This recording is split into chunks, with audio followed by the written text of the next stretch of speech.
तो हमने जो है वो चैप्टर शुरू किया हुआ है इंटरफेरेंस ऑफ लाइट वेव्स का, और उसमें कल हमने इलेक्ट्रोमैग्नेटिक वेव्स की एडिशन बाय फेजर मेथड जो है उसको स्टडी किया था। आज हमने स्टडी करना है इंटरफेरेंस फ्रॉम थिन फिल्म्स।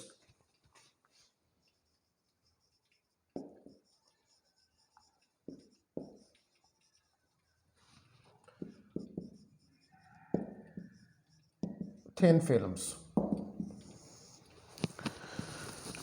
तो इंटरफेरेंस फ्रॉम थिन फिल्म्स जो है, थिन फिल्म कहते हैं किसी बारीक फिल्म को, बहुत पतली, जिसकी थिकनेस बहुत स्मॉल हो, उसको हम थिन फिल्म का नाम जो है वो देते हैं। तो अब थिन फिल्म जो है, इनकी एग्जांपल्स किस तरह ली जा सकती हैं, जैसे ऑयल की फिल्म हो, सोप बबल की फिल्म हो, या क्रैक हो किसी ग्लास के अंदर। जब लाइट जो है वो फॉल करती है सोप बबल्स के ऊपर, या थिन फिल्म ऑफ वाटर जो जो थिन फिल्म होती है ऑयल की वाटर के ऊपर, या क्रैक्स जो ग्लास के अंदर होते हैं, तो डिफरेंट विजिबल कलर्स जो है वो ह्यूमन आई को डिटेक्ट होते हैं कंस्ट्रक्टिव और डिस्ट्रक्टिव इंटरफेरेंस की वजह से from thin films.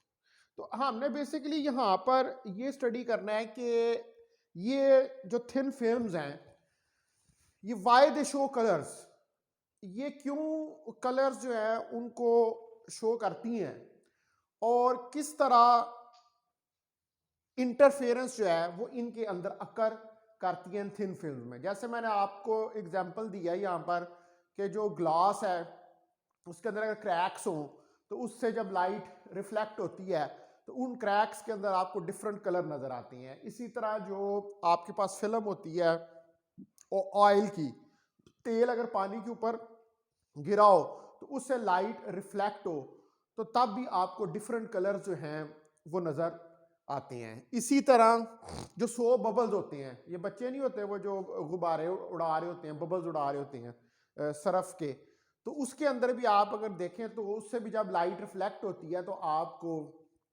Colours, different colours जो हैं वो नजर आते हैं। तो what are these are all the examples of thin film. तो जब when sunlight falls on the soap bubbles, thin film of oil on water and cracks in glass, और जो क्रैक्स होते हैं हमारे पास ग्लास के अंदर, तो डिफरेंट कलर्स जो हैं, the different colours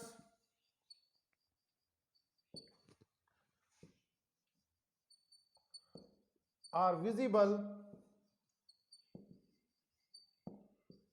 to human आई।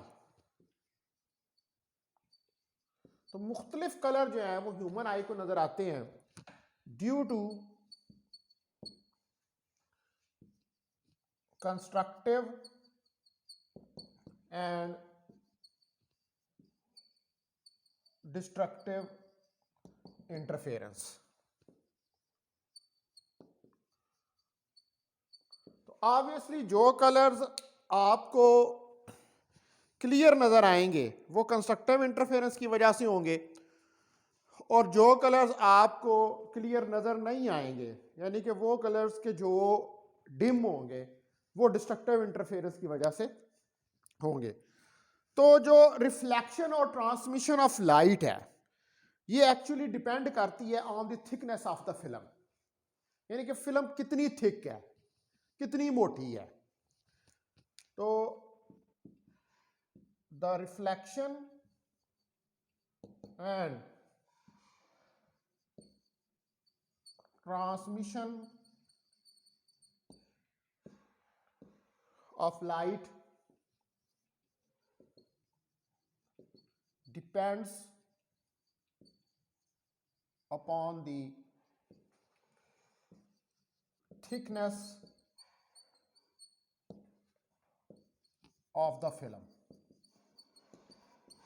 ये इस चीज पर डिपेंड करती है कि फिल्म की जो थिकनेस है वो कितनी है, यानी कि फिल्म जो है वो बारीक है, मोटी है, मीडियम है, उसके ऊपर इसकी रिफ्लेक्शन और ट्रांसमिशन डिपेंड करती है। अब जारी बात है, थिक है तो वो ज्यादा लाइट को ऑब्जॉर्व करेगी, अगर थिन है तो वो कम ऑब्जॉर्व करेगी। ठीक है, थिक है तो ज्यादा लाइट ऑब्जॉर्व हो जाएगी और रिफ्लेक्शन होगी और ट्रांसमिशन जो है वो कम होगी। लेकिन अगर थिन है, बारीक है, तो उसमें ट्रांसमिशन जो है वो ज्यादा होगी और रिफ्लेक्शन जो है वो कम होगी। तो ये थिकनेस के ऊपर जो है ये चीज डिपेंड करती है।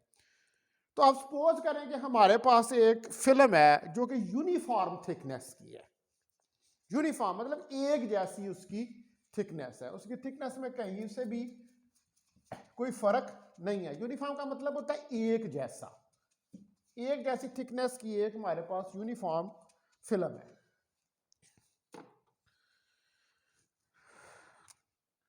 Consider a film, consider a thin film of uniform thickness T। हम इसको क्या देते हैं, इसकी थिकनेस जो है फिल्म की वो T है। एक T थिकनेस की हम यूनिफॉर्म फिल्म जो है वो लेते हैं। तो सपोज करें कि मैं यहां पर ये बनाता हूं फिल्म।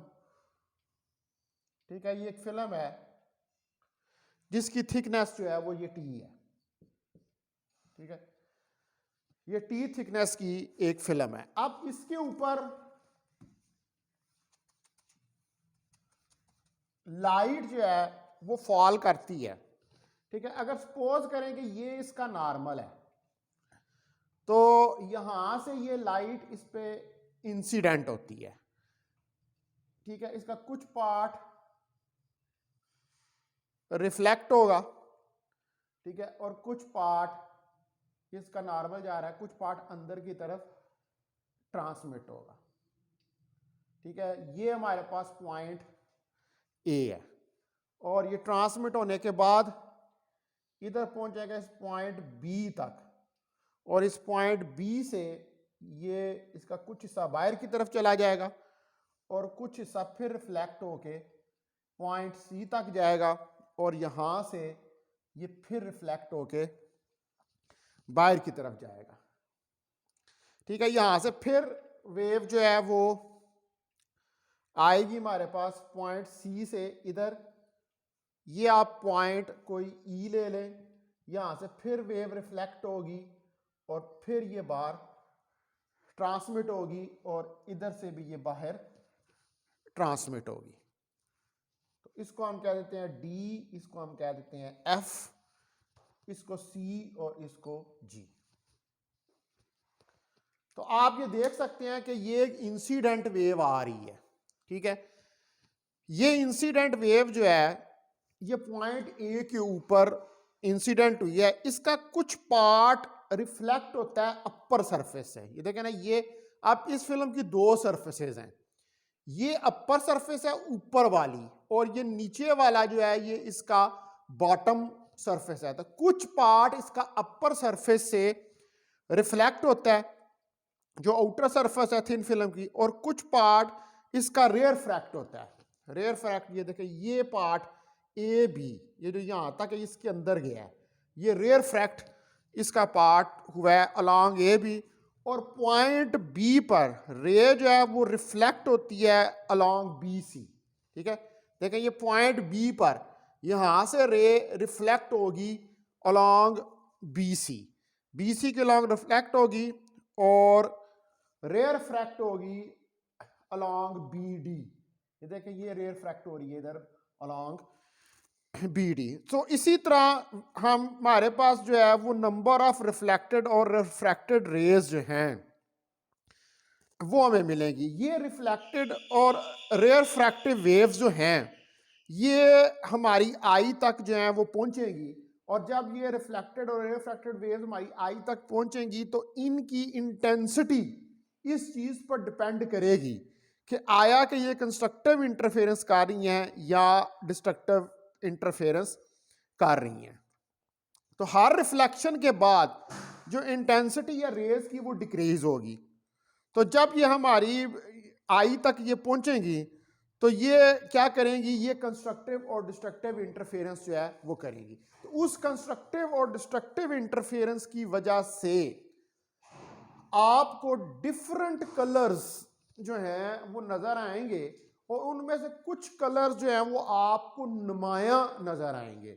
वो नुमाया कलर आपको इस वजह से नजर आ रहे हैं क्योंकि वहां पर कंस्ट्रक्टिव इंटरफेरेंस जो है वो हो रही है, ठीक है। और जहां पर कलर आपको नुमाया नहीं नजर आ रहे वहां पर डिस्ट्रक्टिव इंटरफेरेंस जो है वो हो रही है, ठीक है। तो हर रिफ्लेक्शन के बाद, अब जाहिर बात है कि ये प्रोसेस तो चलता रहता है, हर रिफ्लेक्शन के बाद जो इंटेंसिटी है वेव्स की वो डिक्रीज होना शुरू हो जाती है, ठीक है। यानी कि जब वो आपकी आई तक, हर रिफ्लेक्शन के बाद आपकी आई तक पहुंचेगी तो उसकी इंटेंसिटी जो है वो डिक्रीज होना शुरू हो जाएगी। आप देख लें कि ये इंसिडेंट वेव आई, incident wave long path A B ray refract हुई, फिर बी डी पे रिफ्रैक्ट हुई, इसका कुछ पार्ट फिर रिफ्लेक्ट हुआ बी सी के अलॉन्ग, ठीक है, और फिर कुछ रे रिफ्रैक्ट हो गया बाहर की तरफ, ठीक है, और फिर कुछ जो है रे रिफ्रैक्ट हो गया नीचे बॉटम की तरफ।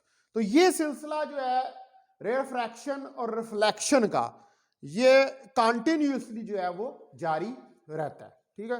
यानी कि अपर सरफेस से भी वेव रिफ्लेक्ट होती हैं, रेयर रिफ्रैक्ट भी होती हैं, और बॉटम सरफेस से भी रेयर रिफ्रैक्ट होती हैं। और ये प्रोसेस यहां से देखें, ये ऊपर इसका कुछ पार्ट रिफ्लेक्ट हुआ, इधर से भी कुछ पार्ट रिफ्लेक्ट हुआ, इधर से भी कुछ पार्ट रिफ्लेक्ट हुआ, बाकी अंदर रेयर रिफ्रैक्ट भी हुआ, और फिर यहां से बॉटम सरफेस से भी ये रेयर रिफ्रैक्ट हुआ। तो ये सारा प्रोसेस जो है इसके अंदर थिन फिल्म्स के अंदर जो है वो अकर कर रहा होता है। अब हमने जो है इसको, ये तो इसका फिजिकल हमने थोड़ा सा फिगर से समझने की कोशिश की है कि किस तरह थिन फिल्म्स जो हैं वो एक्ट करती हैं।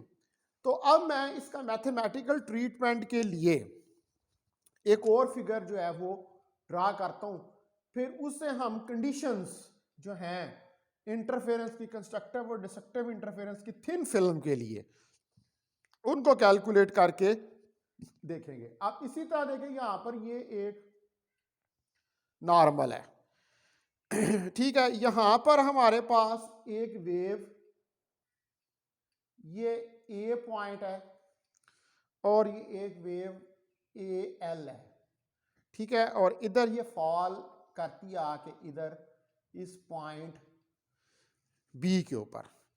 इस वेव का कुछ पोर्शन जो है वो रेयर फ्रैक्ट होता है, और इधर ये ओरिजिन ओ तक जाता है, यहां से दोबारा ये इस पॉइंट बी से जाके मिलती है, और इधर ये कोई एंगल जो है वो 90 डिग्री का बन रहा है,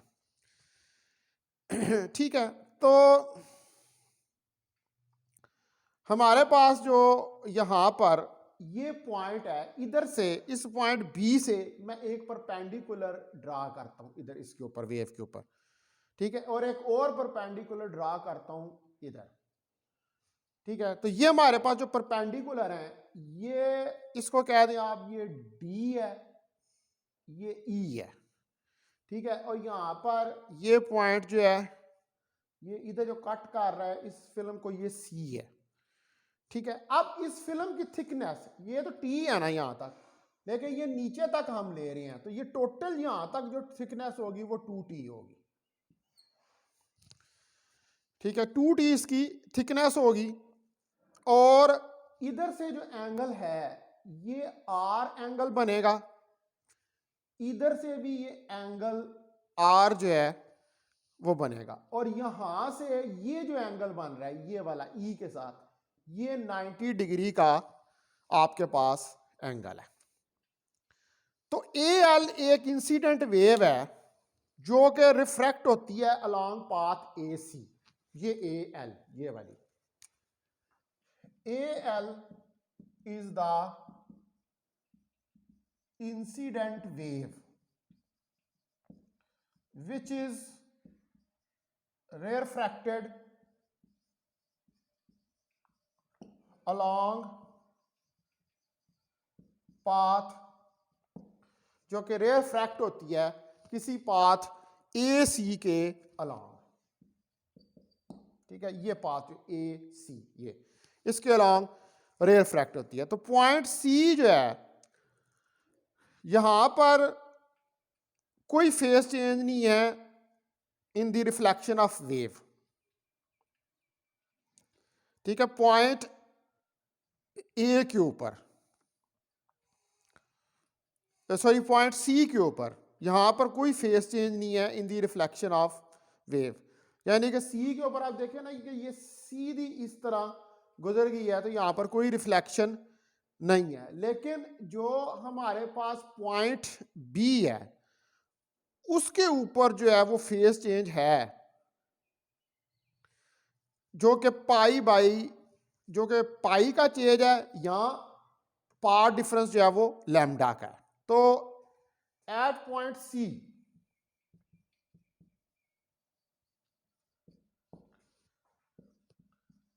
देयर इज नो चेंज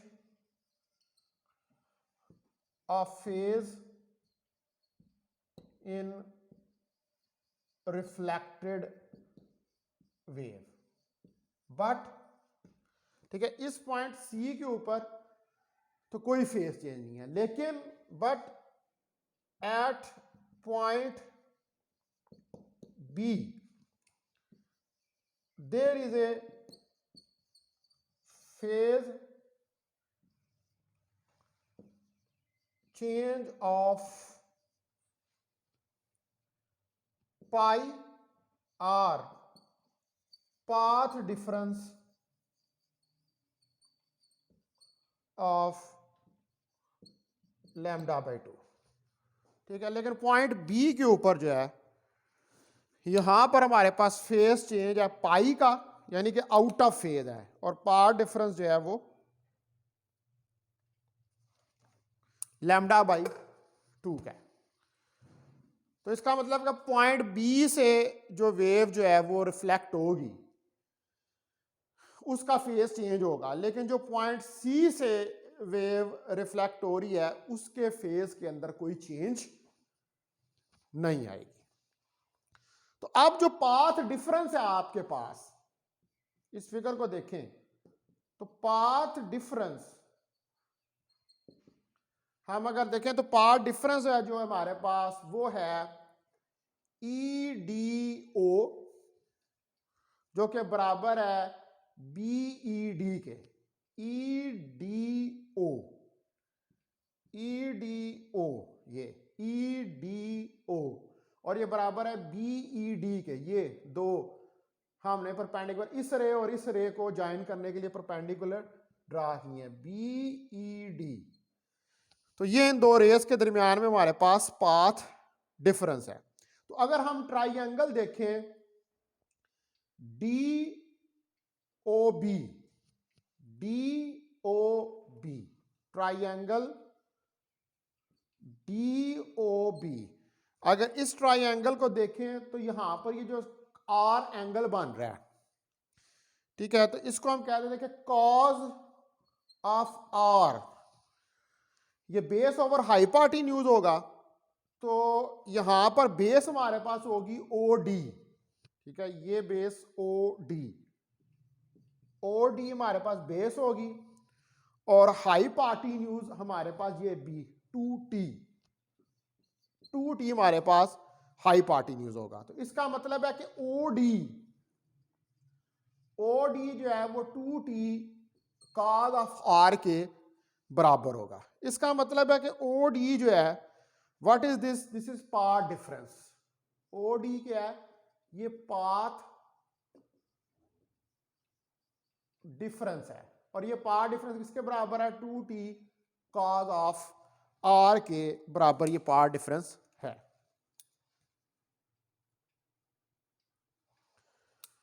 तो अब लाइट जब एंटर होती है मीडियम में, तो मीडियम के अंदर देखें, जब भी लाइट मीडियम के अंदर एंटर होती है तो वहां पर हम रिफ्रैक्टिव इंडेक्स को इंक्लूड करते हैं। रिफ्रैक्टिव इंडेक्स क्या होता है? That is the ratio of speed of light into vacuum to the speed of light in medium. Refractive index इसकी रेशियो होती है। तो जब भी, अब जाहिर बात है यहां पर ये कोई मीडियम है, ये थिन फिल्म कोई मीडियम है और इस मीडियम के अंदर लाइट एंटर हो रही है, तो फ्री स्पेस से जब इसके अंदर एंटर हो रही है तो फिर हमें रिफ्रैक्टिव इंडेक्स को यहां पर इंक्लूड करना पड़ेगा। तो रिफ्रैक्टिव इंडेक्स जो है ये एन से हम इसको डिनोट करते हैं, इंडेक्स।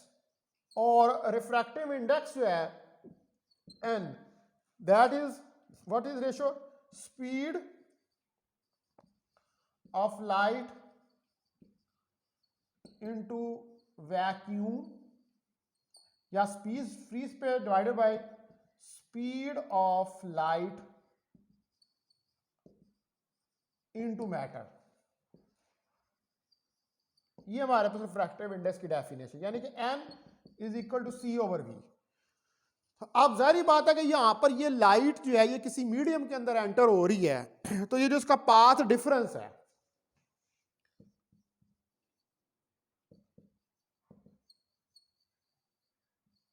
ओ डी, ये पाथ डिफरेंस जो है इसके साथ यहां पर 2Tn कॉज ऑफ आर हम रिफ्रैक्टिव इंडेक्स को इंट्रोड्यूस करवा देंगे n की फॉर्म में। अब जब वेव रिफ्लेक्ट होती है फ्रॉम द इंटरफेस, यानी कि उस इंटरफेस से जहां पर बियॉन्ड विच जो है जो वैल्यू है रिफ्रैक्टिव इंडेक्स की वो लेस होती है, तो there is no phase change of wave, ठीक है। बट जब वो रिफ्लेक्ट होती है interface beyond which the value of refractive index is greater, जब वैल्यू रिफ्रैक्टिव उस इंटरफेस से रिफ्लेक्ट हो गए जिसकी वैल्यू रिफ्रैक्टिव इंडेक्स की ज्यादा हो, तो फिर उसके फेज के अंदर जो है वो चेंज आती है।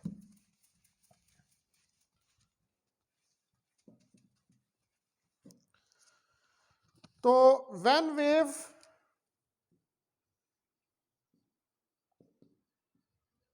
Reflect from the interface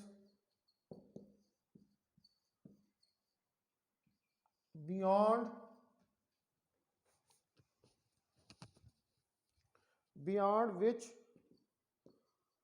the value of refractive index is less, ठीक है, और रिफ्रैक्टिव इंडेक्स की वैल्यू जो है वो लेस है, then there is no change of phase, then there is no change of phase in the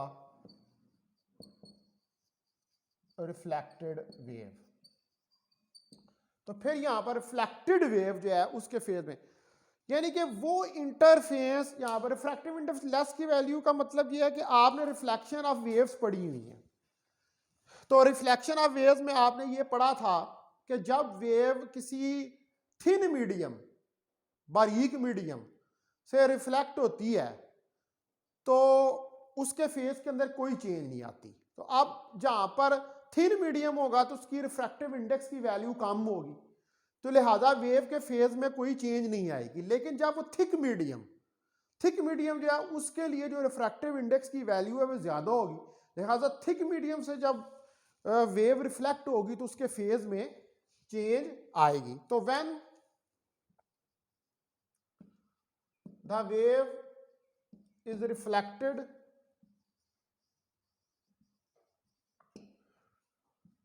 from the interface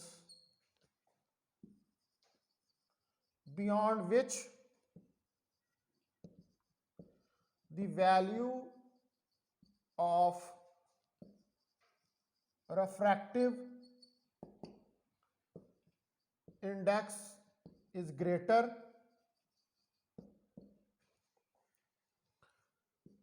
the phase of reflected wave will change। तो phase जो है reflected wave का वो फिर चेंज हो जाएगा, यानी कि वो आउट ऑफ फेज हो जाएगी। अब आप कंसिडर करें कि हमारे पास एक एयर फिल्म है जो कि इनक्लोज है दो ग्लास प्लेट्स के दरमियान, ठीक है।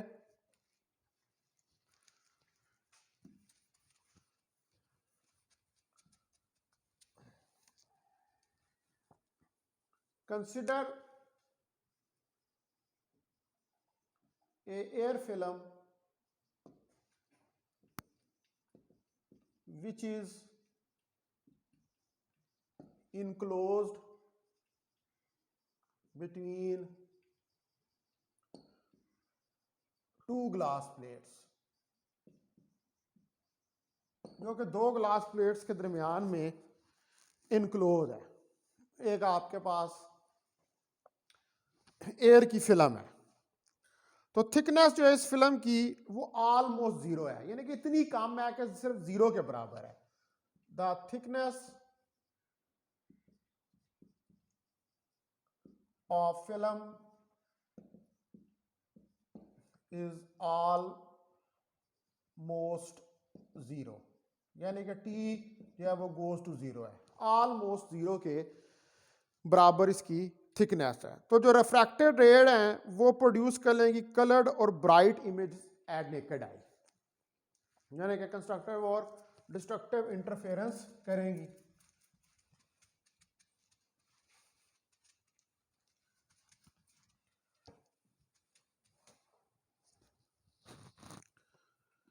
तो अगर इस reflected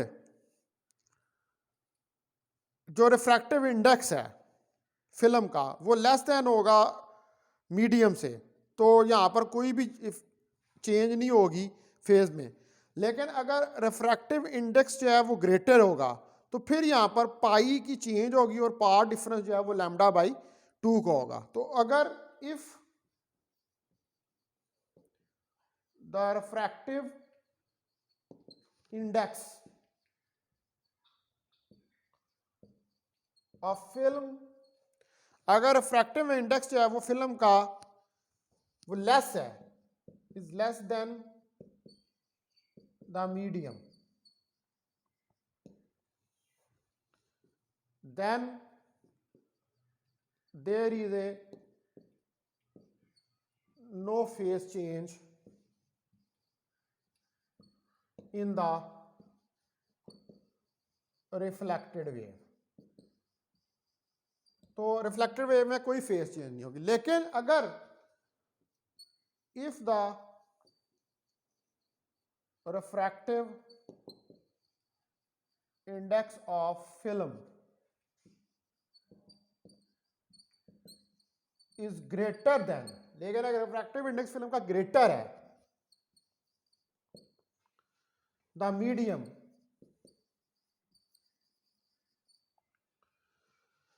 then there is a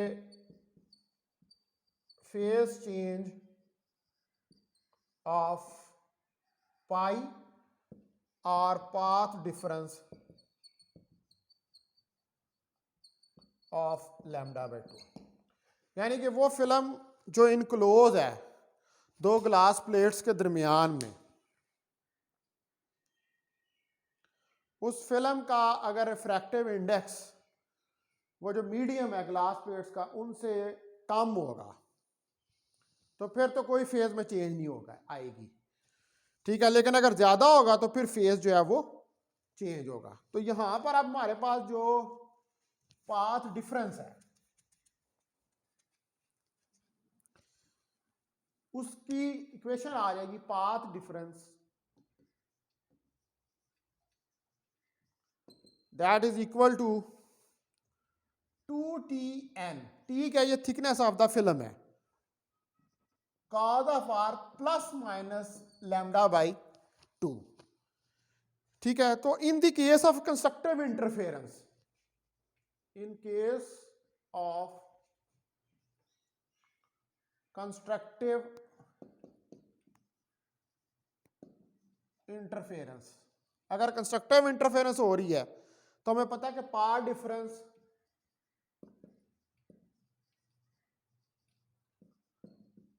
M lambda के बराबर होता है। इसको 1 कह लें इक्वेशन, इसको 2 कह लें।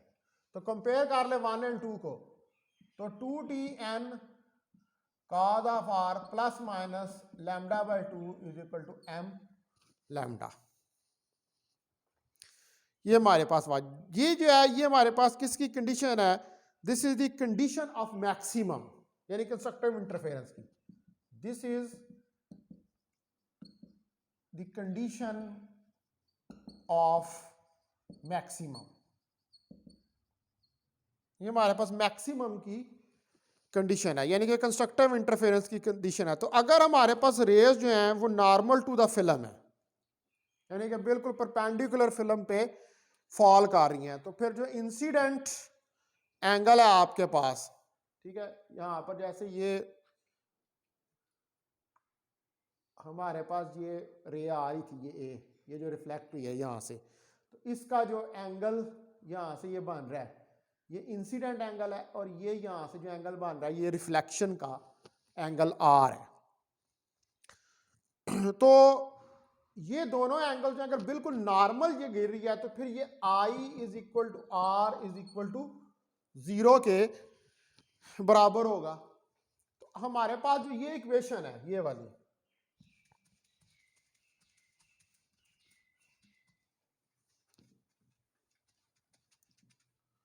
इस इक्वेशन को अगर मैं राइट डाउन करूं कि 2tn cos of r is equal to m प्लस 1/2 लैम्डा, तो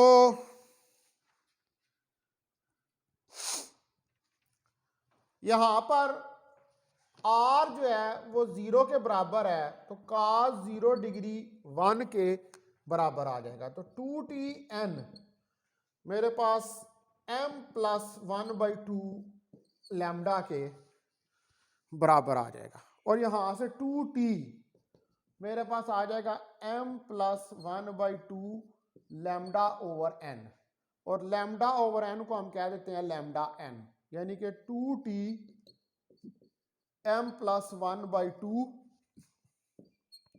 lambda n।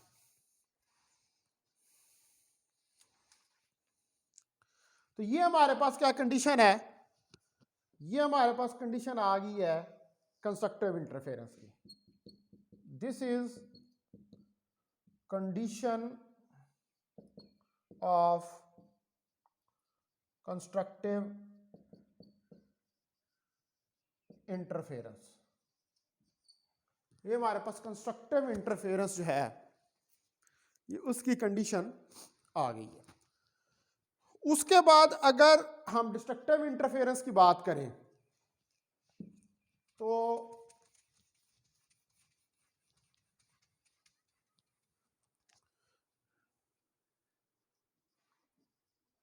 For destructive interference, destructive interference के लिए आपको पता है कि path difference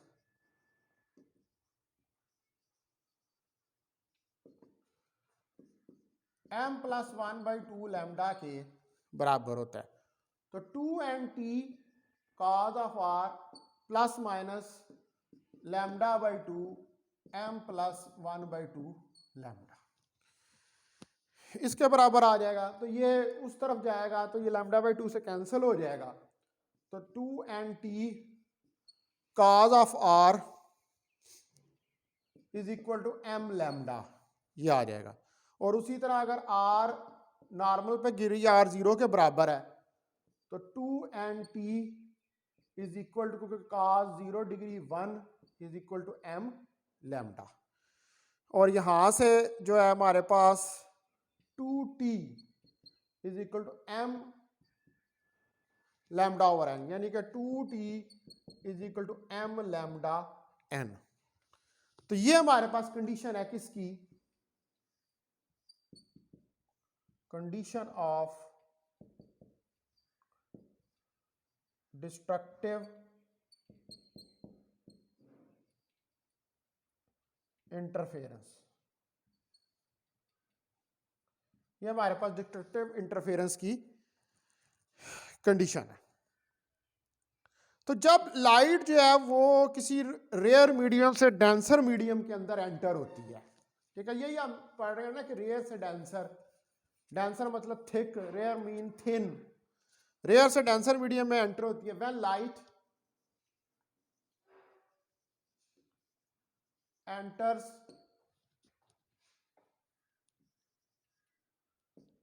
from rare to denser medium, जब वो रेयर से डेंसर मीडियम के अंदर एंटर होती है तो जो हमारे पास V over lambda n is equal to C over lambda. Lambda n क्या है? ये वेव लेंथ है lambda over n in the case of a medium. Refractive index तब भी आएगा जब मीडियम आएगा आपके पास। तो lambda over lambda n is equal to C over lambda के बराबर हो जाएगा। तो इसका मतलब है कि हमारे पास C ओवर लैम्डा ये n के बराबर है, तो lambda over lambda n is equal to n के बराबर आ जाएगा। तो लिहाजा लैम्डा n जो है वो लैम्डा ओवर n के बराबर है। ठीक है जी, तो ये हमारे पास जो है थिन फिल्म जो है सारी, उसको हमने डिस्कस करके देख लिया है। और कंस्ट्रक्टिव और डिस्ट्रक्टिव इंटरफेरेंस के लिए हमने जो है वो कैलकुलेट की हैं जो इसकी कंडीशंस हैं। ठीक है, तो अभी मैं लेक्चर जो है यहीं पर एंड कर रहा हूं।